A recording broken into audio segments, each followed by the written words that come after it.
Hi, so for today's video, we're going to be making patches, and I'm a total beginner at this, I will admit, but I made a few already, and I'm so happy with the way that it turned out. So this is my very first one that I made, and it was a little big. I'm giving this to my son's basketball team, so I have to make about 10 of them.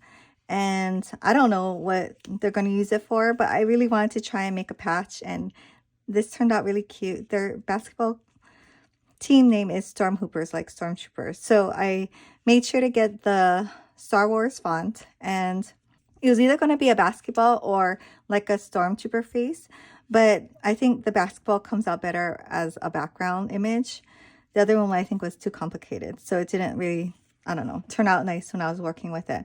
So I just got Embrilliance Essentials, and I love it, but it's not enough for me to be able to make these patches. I'm super like a beginner at like digitizing anything at all, or even working with embroidery files. So the simpler, the better for me. And I saw that Embrilliance has Patch Artist, and you don't know how many days I went back and forth. Do I actually need this software? Because it is like $200.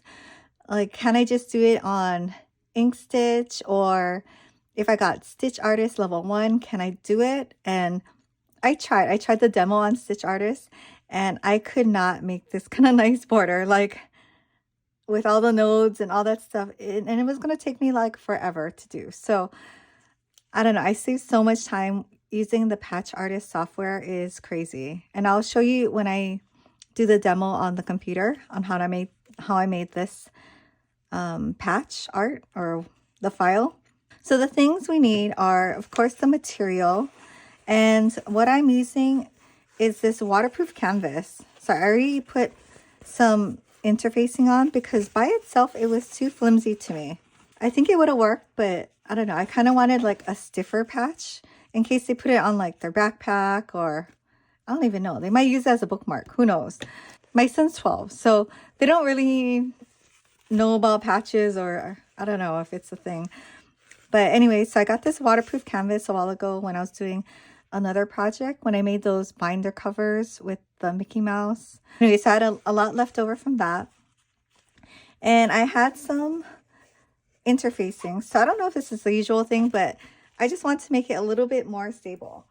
So I used this, is it lightweight? Lightweight fusible interfacing. If I had midweight, I would have used that, but I just had this one. I got this one on Amazon. I'll put all the products and stuff down below, except for the waterproof canvas, because that came from Walmart, and that was super cheap. I don't know, it's like probably $2.99 a yard or something. And it is a waterproof kind of vinyl backed material. I can't tell if this is like actual fibers. I guess there are some fibers. It's not just fiber print on plastic. There are some fibers on it. So that's what I did. I ironed it on. And then what else you're going to need is I use the thickest stabilizer that I have. This is a tearaway. So I use this Pellon 806 Stitch and Tear stabilizer. And then you also need Heat and Bond Ultra Hold if you want to make it into an iron-on patch. You don't have to. You can do the sew-on type, and that's fine too. It's only if you want the option of iron-on. I don't think a lot of people sew nowadays, so I think iron-on is safer if you're giving it to people. And what else I'm using is, this is a 7x4 magnetic hoop, and I love this thing. I haven't even used the hoop that came with the machine, the 5x7, because I don't know, it's just so much easier to just use the magnets. Oh, sorry, you also need thread. This is the New Brethren thread, N203, and this is just orange. And I'm also using white and black, but I just have like big spools over there. I think it's New Brethren also. So it's on a thread stand, so I can't really move it. I'm going to try to just reuse this. Yeah, I'm just going to reuse this piece of stabilizer because, I don't know, I like to try to get the most out of it.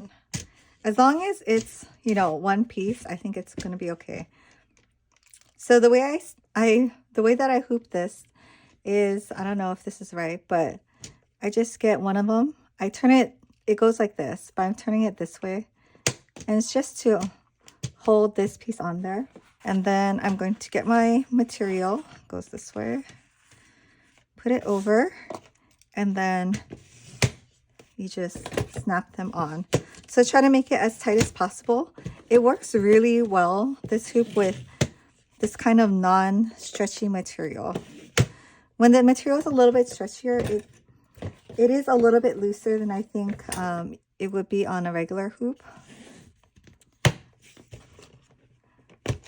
Like when I was doing towels, I think it was a little bit looser, but it still worked totally fine. But for something like this, you do want it as tight as possible for patches. And yeah, so it's very tight. Just gonna cut the excess off. And if I had a lot of material extra, I would just go ahead and clip it like with some clips. But I think that'll be fine like that. So yeah, now we're ready to take it to the machine and start. So this is the file that I'm going to show you guys how to make, because that's what I did. And the patches are about 2 inches tall and 3 3/4 inch wide, which I think is about the ideal ratio for a hat if they want to put in a hat. So I'll show you all the elements that I needed to make this. So the first thing you're going to need is Patch Artist, and I really didn't want to spend like the $200 to get this, but I really researched it, and this is the easiest way to make it look nice and do the wraparound. I even tried to get Stitch Artist or looked into it, and this is just easier, I think, unless you really know how to digitize, which I don't yet. The next item that I needed was the font, and I used this one and I'm pretty happy with it. And for the basketball, I just typed in free basketball embroidery files, and I really like this one because it was simple, didn't have the black outline. So I did go ahead and sign up on this site and downloaded it for free. And I used this one. So I went ahead and downloaded it to my computer and then opened it up in Embrilliance. So this is the basketball, and the only thing I don't love about it is this little stitch right here. I don't know how to take it off. So for now, it's just going to stay in there. But I am using a 7x4 magnetic hoop, which is why it's a little bit smaller than 7x5. So I'm going to resize it to be about 2 inches. And for the thread colors, I'm using the new Brotherhood thread 203, but it shows up as a weird color on here. So I'm just going to let it be orange just so it looks nice. And then now we're going to add the text. So I'm just going to click the text box and the letters. And I want to do a multi-line. I'm going to find my font from the list. And there's 2 options. I'm going to use the 0.5 font. And this one has different fonts for the uppercase and lowercase. So I'm doing all uppercase except for the very last S in Hoopers. So I'm just going to resize it. You can make it smaller or bigger. Really totally depends what you want. I wanted the basketball kind of like in the background and focus on the words. So I'm going to make it a little bit bigger. And if you know Star Wars, the letters kind of like connect, right? That's why they have that kind of tail end. So once I get the size right, I'm going to connect the words. And how you do that is you just move this little slider down until the letters connect. Just until it connects. You don't want to overlap too much. Okay, that looks good. And then I'm going to change the thread to white. I'm just going to put one color so that the whole word is one color instead of all these different for each letter. Okay, so I'm going to select the basketball and center it, and then select the lettering and center so that it's right in the middle of my hoop. And sorry, this part is a little out of my screen, but I'm selecting utility on the very top and going to add the patch edge and then wrap. And it just automatically does it. It's so good. And I want a black edge, so I'm just going to change the color. And then that's it. You are done with your patch. And that's why this program is just so amazing, especially for beginners like me. I don't know how I would like make that border with all the complicated little like nodes you don't have to like move around and make sure it's evenly spaced. It's just so good. And it came out really nice. It's not, I don't think it's a satin stitch per se. It's a different kind of stitch. I don't know. I think it's called a marrow stitch, or it's supposed to look like a marrow stitch. But yeah, I'm super happy with this. And now we can make it smaller. And I wanted to do 3 on 1 hoop. In order to do that, the height has to be about 2 inches. And just going to turn it sidewards. And I'm just going to copy and paste it. So I'm going to select the whole patch, and I'm going to copy and paste it, and then move the second one kind of in the middle, and then click center, which will totally help you with the alignment. Then I'm going to copy and paste it again, and just kind of evenly space it. You don't want it too close to the side. You don't want them too close together. So the last thing I want you to check is go to preferences and click on jumps and make sure this box is checked. And this just makes it so that when you save it as a PES file, the stitches are, I guess, not all overlapping. And I'll kind of show you what it means when we're stitching it out. It just makes it embroider nicer. Okay, so this is my Brother SE2000, and I already have my file set in. I'm using a USB. So I took my PES file from my computer, brought it into here, and I have it all ready already. So I have my thread and I have my hoop now. I'm going to put it in. So one thing I will do just to make sure, I will do this thing where it marks all the corners just to make sure that nothing's in the way and everything looks good. I don't want any like surprises.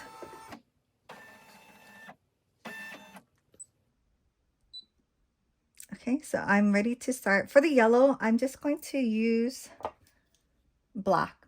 I don't have to add any applique or anything like that. So the marking is just for the mark. So I have the big spools in the back of the machine. So I can show you back there. I have red, white, and black. So I'm just going to thread my machine.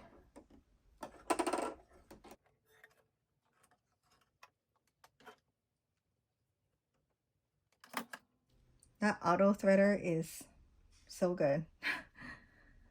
And start. So right now it's just doing the outline. Okay, and then now since I'm using black again, I'm just going to start, and it's going to do the border first, and that's going to take about 8 minutes, so I'll come back when that's done. Okay, so now we're on the orange basketball.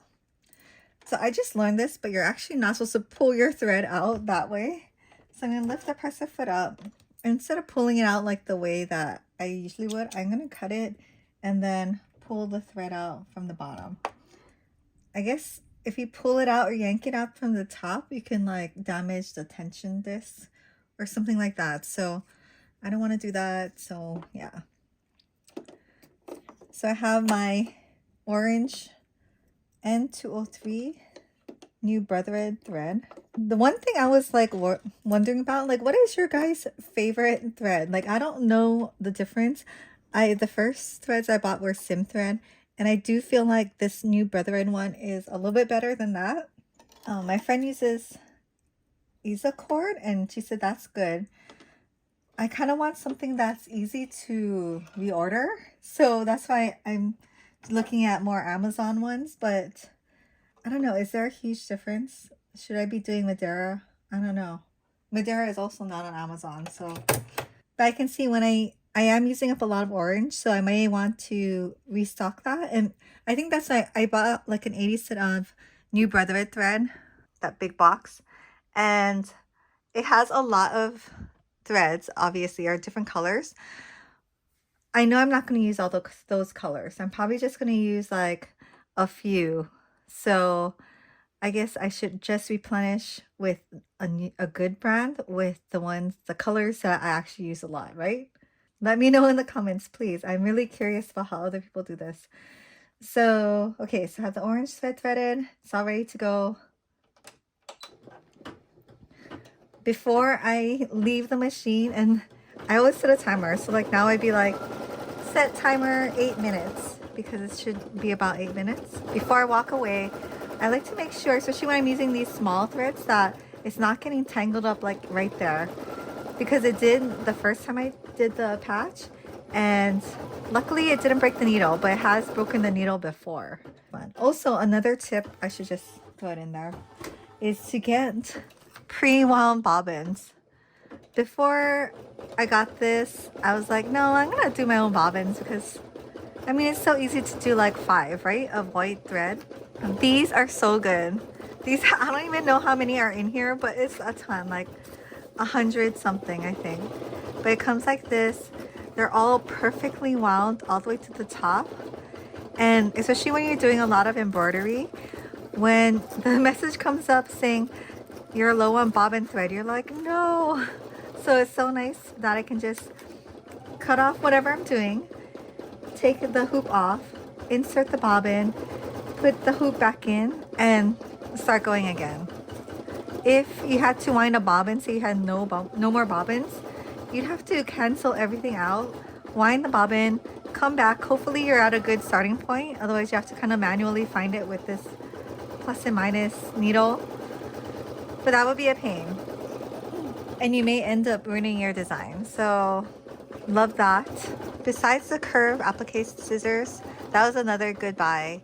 Oh, I did get a 4x4 hoop. So I really wanted a 4x4 hoop that looked like that. That one's made by Brother, and that's kind of expensive. It was like $100 something. I found this one that's compatible. It has to be compatible with, I don't know, this bracket. So this one comes with magnets. So this is like a totally different one. It's like kind of flocked, and that's why you're not supposed to leave the magnets on while you're not using it, because it does get indentations. I don't know if that would affect your embroidery, but it said not to.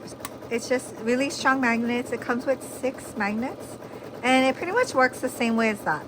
I think this could actually be stronger, because these magnets seem like super strong, and you can like position it at different spots, like if you wanted. But it does come with 6. This one is heavy though. It's probably made out of like steel or something.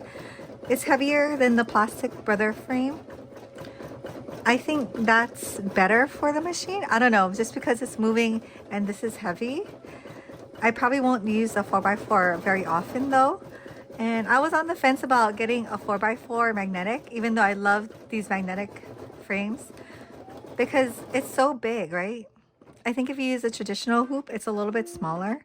And say you're doing like a sleeve, which is what I'm thinking of doing, this is not going to fit, or it's going to be super hard to do. So I do like it. I used it before and it works and everything. But you do have to think about what kind of projects you're going to be using it with. Oh, because I'll show you that, you know, it's not a full basketball, if you can tell, because of the way that you save it without the background stitches, as I was talking about when we were saving the design. And that is super helpful, because I made other ones where it's just like design on top of, with font on top, and you know, it's just, it didn't stitch out right. It looked weird, and one time it like ruined the material, so then I had to start all over anyways. So that's kind of key, and Embrilliance does that automatically, which is super nice. That's why it's such a beginner friendly software. I did a lot of research. I was gonna go with Hatch, but then I found out it doesn't run well on Mac, or you have to have like this extra program to run it on Mac, and that was no. Eventually I will want to get Stitch Artist 3, so that it doesn't do auto digitizing, but I think it has like an auto feature that you can like kind of do first and then work with it and add on the details, which would really help someone who's a beginner, although that's the highest level and that's like $600 something. But Embrilliance is really awesome because you can take, it's modular, so you can just get what you want. Like the fonts, I do like the fonts that it came with, but really I'm probably gonna be getting fonts from like Etsy or something, like specialized fonts that I'm looking for. So luckily you don't have to pay for that extra, and yeah, it's very user-friendly. It took, did watch probably like 50 hours of video when I was trying to decide on what software to get and if I was going to pay money to get software instead of using InkStitch. But yeah, if you have any questions, let me know down below. I'm still learning this too, so I'm super excited. Oh, one other thing too is if you notice the patches are stitching out individually. Like I thought it would do all the borders and then, you know, do all the orange, but it's more thread changes. But I think the reason is because either I didn't do it right, or if you have material that moves and you did the border for the whole thing, when it came back to do the second step, the material could have moved or shifted just a tiny bit, and you know, that'll just compound and make everything else a little like offset. So I think that's why it does it one by one. Okay, so now we're gonna do black thread for the basketball lines.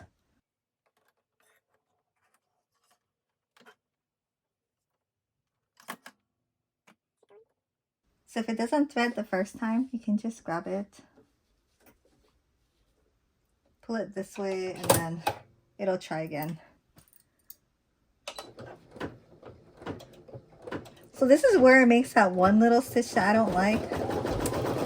Maybe if I skipped ahead 5 stitches, maybe it'll stop doing that. I don't know. I keep forgetting to do it though. Okay, so you can see the black lines have little missing spaces because the storm hooper in the white is going to go on top. So I already threaded with white, and I'm going to go ahead and start and set my timer again for 9 minutes. Okay, so I finished stitching out the first patch, and now it's going to go ahead and do the other 2. So I'm going to go ahead and show you on the table how I finish off the patches. Okay, so this is what the patches looks like when it first comes out of the hoop. I did use my applique scissors, and I got these double curved scissors, and I did snip off some like of these little threads on the top. The machine gets most of the jump stitches, but sometimes there's like a few that need to be cut manually. So I just do it as carefully as I can.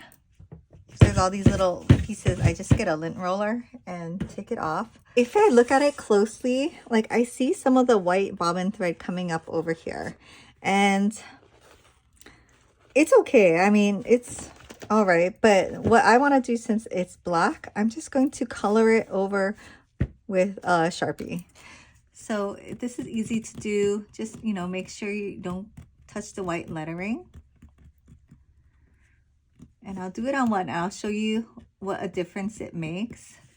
I guess ideally you want to use a little bit fatter Sharpie. So yeah, doesn't it just look a lot better? Like this one compared to this one. And because it's Sharpie, it's, you know, not gonna come off. So anyway, I'll go ahead and do that for the other ones later. The next thing we're gonna do is take off the stabilizer, and it should come off really easily.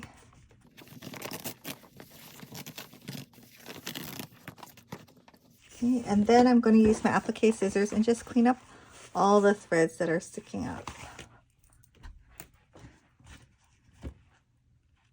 I just really pull it up and then cut.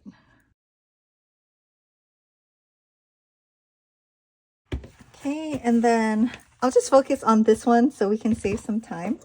I'm gonna cut out,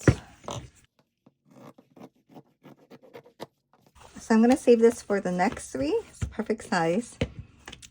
And I'm just gonna separate them so it's easier to work on. So you can just use regular scissors, or you can use applique scissors. Actually, you know what? I think I'm gonna apply the heat and bond first, because last time I cut it out and then I applied the heat and bond, and then I had to also trim the heat and bond. So you're going to be trimming twice. So if you don't mind, oh, I forgot to take the tearaway off from here. So if your design has like some space, like that is just the fabric, you will have some of the stabilizer. So I just kind of get something that I can stick under there without, you know, ruining anything, and just tear away the stabilizer. Because I think if I put the heat and bond over it and you somehow pull the patch, I think it would come off, right? In the little spaces, or it just won't be as secure. So I want to make it as secure and good as possible. There's a little jump stitch right here.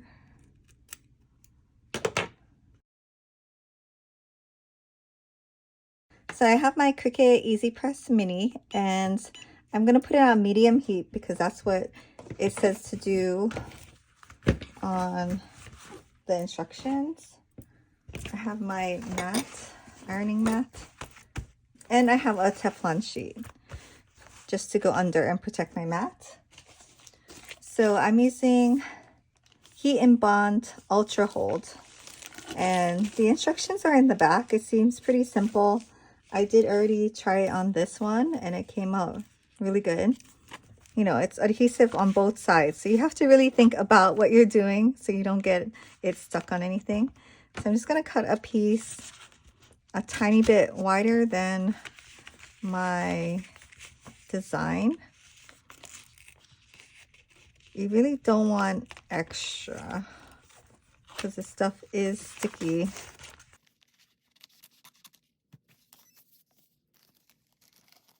I like to put my rolls back into the packaging and not leave it, because all these white rolls of stuff just get all mixed up. Like the stabilizer, they all look the same when they're all in a pile.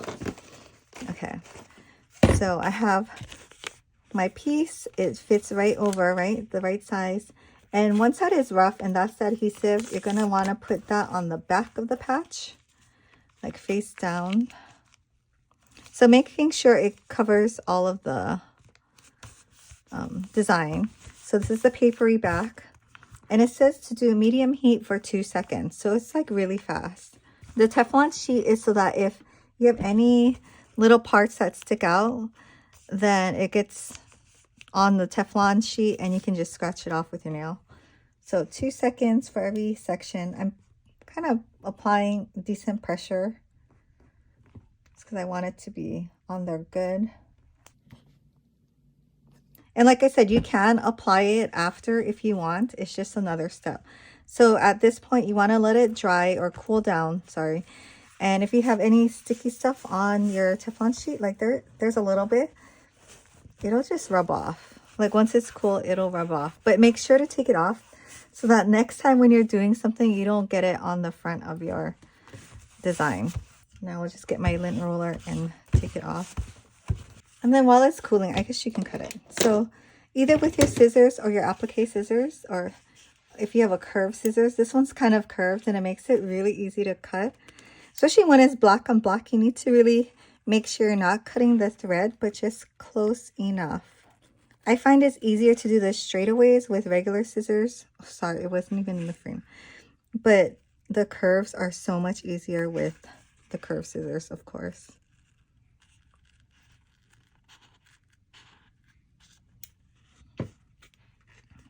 Like sometimes I have to flip the scissors around so I can get really close in the corners.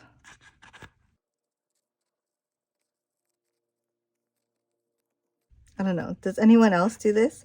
And if you have any tips for me, I greatly appreciate it. I literally just got this machine a month ago and I've just been having so much fun with it.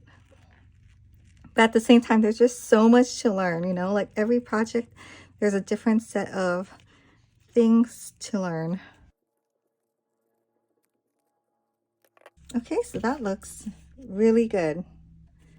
Because it's this material, this is like, I don't even know if it's like actual material or if it's just like printed material on plastic. It doesn't fray, but if you wanted to, you could get a lighter. I don't know how it's gonna go with the plastic paper backing, but let's just try it real quick. You can just kind of brush the edges. And it kind of, I mean, there wasn't much to like clean up, but yeah, I mean, this fabric just doesn't have much to clean up, but so it's good to, you know, try it. And now you have your iron-on patch. So this is what it looks like on the underside. It is clear, so you can see all the threads in there. So hopefully you cleaned it up decently. I'm gonna leave this on so that the people I give it to, they know it's like an iron-on, I guess. I think I'll have to like let them know like how long to press it and everything. But super happy with this.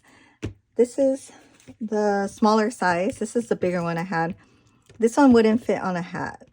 This one would. Let me grab a hat. Sorry, this is an old dusty hat. But yeah, see, this one is the right size. It's like the same size as the logo on there. If you wanted to do it on a hat. See, this one would have been a little bit too much, I think. Like too in your face. So this size is perfect, the 2-inch high. Okay, so I found something to put the patch on. And this is my son's just no-name like basketball bag, like a drawstring bag, but it's big enough to fit a basketball. And shoes, I think I got it on Temu. I don't know. But it's actually really good. I'm really actually impressed with this bag. But it is a nylon material. I think I'm going to do the big patch. This is the first one I did, and this one is like 4.5 inches wide, almost 3 inches high. The ones I'm making for the rest of his team are 3 3/4 wide and about 2 1/4 inches tall. But I think this size is good for like a bag, since especially one that's plain and doesn't have any other design on there. He's only on one team, so I feel like I can put this one like in the center of the bag. If he was on multiple teams or all different seasons or something, I think it'd be cute to make them smaller and then kind of like have them, you know, like all over. And I think the first thing I'm going to do is clean the area. So I just have an alcohol prep pad. And he has used this bag before, so I just want to make sure there's no dirt. And then I got to let that dry. And the Heat and Bond, on the package, it says to use, I think it's medium heat. It says medium heat setting down here. No steam. You can wash it. You can tumble dry with low heat, but do not dry clean. And it says to put the iron on for 8 seconds with firm pressure. That is for cotton though. So I don't know. This is nylon. I don't want to burn it. I have my Cricut ironing pad on the inside. As I've learned, you can iron through bags, and that's not good. So you want to protect underneath. I do have my Cricut Easy Press on medium heat. Maybe I'll just, okay, it seems okay with just light pressure or light heat. It's always good to preheat your project, just like you're doing a t-shirt, I think. And you don't want to put it like all the way up here where the bag cinches, because I think it'll just look a little weird. So I'm going to go towards the middle. There's also like a stain there, so that's good. I can just like put this on top. I guess I'll use a Teflon sheet just to protect the material and the patch. And I'm just eyeballing it. You can measure, of course. So this is the first time I'm attaching one of the patches to something. So let's see how it goes. I'm going to try not to put the iron on the bag itself as much as possible. I'm trying to keep the heat on top of the patch.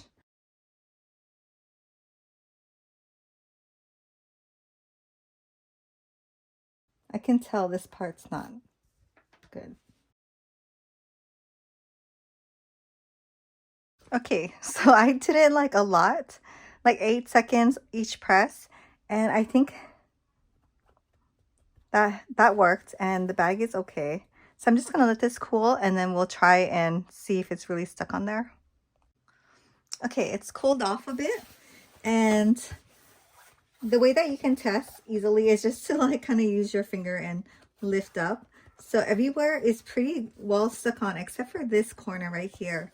And yeah, I would say the heat and bond is really strong. It is strong because I can't even pull it apart at the edge. So I'm just going to go ahead and hit it with a little bit more heat in that corner. And then you can take out this heating pad. And then yeah, so cool. Sorry if there's glare. I don't know if there's glare from the pool, but that looks so good. And yeah, I'm just so happy with Patch Artist. I'm so happy with the Brother SC2000. And I'm just having so much fun doing all these embroidery projects. If you have any questions, please let me know, and I will try to answer as best as a beginner can. But yeah, definitely learning through different projects. Yeah, thank you so much for watching, and I will see you in the next video.